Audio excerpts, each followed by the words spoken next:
Deputy Speaker, it's a pleasure to take part in this debate. And can I congratulate the people, those who made their maiden speeches. Can I also praise all those who work in the NHS in South Dorset and Dorset generally. And I concur with many things that my friend and colleague from North Dorset said earlier. And can I also congratulate the Secretary of State, not least for endurance capability, for sitting on the benches for so long and listening to us all, for which I am grateful, and I'm sure all other colleagues are too. My friend and colleague from North Dorset mentioned, and rightly so, community hospitals, which are so important to certainly rural constituencies. I know they're important everywhere, but particularly to us. And we have struggled to keep open Swanage. We won that battle. Sadly, we've lost the beds on Portland, but all the facilities have gone to a hospital in Weymouth.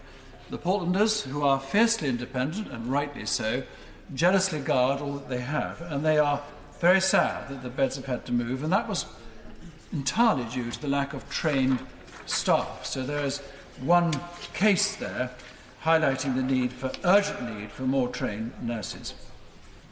In Poole, although it's not in my constituency, a decision was made by the CCG to move A&E from Poole to Bournemouth. Now, those who live in Swanage, that means a considerably longer journey, sometimes through rush hour traffic in Bournemouth, which can be bad, or alternatively going to Dorset County, a journey that's slightly longer.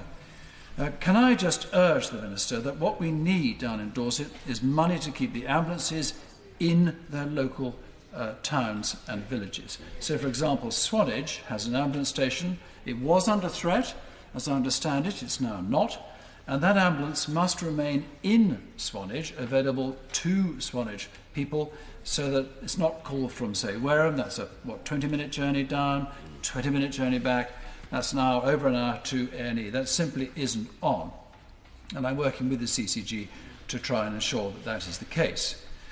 And finally, because I'm going to speak very briefly, and that's all the time I have, of course, is on the Dorset County Hospital and its plans for a new A&E. These are desperately, desperately needed. The figure is eye-watering, I'm afraid. It's £62 million are needed to completely refurbish Dorset County Hospital A&E. What they've got now, they're low-roofed, there's no space, there's a shortage to move out more beds. They're working really in conditions that are not suitable for the demand placed on this hospital. It's on balance, its budget, I'm glad to say.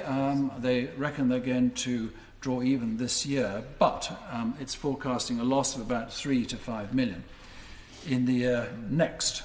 What we would love from the government is a little bit of attention to our rural acute hospitals, which seem to suffer due to the funding formula and various other things.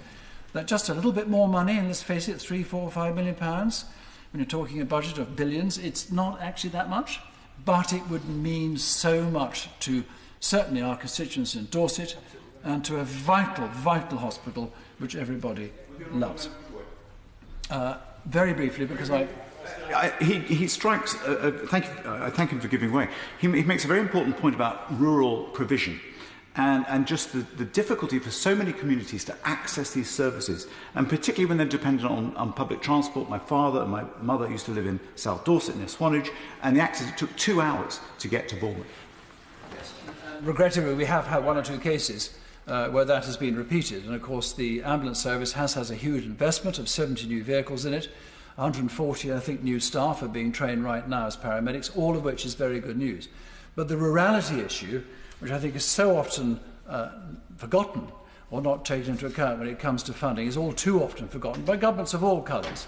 And Dorset has been at the bottom of many funding pools for a long, long time. So with the Minister patiently sitting there, I implore on behalf of my constituents and all the constituents in Dorset for a little bit more attention, just a tiny bit more money, and it would make all the difference. Thank you very much. Seeley.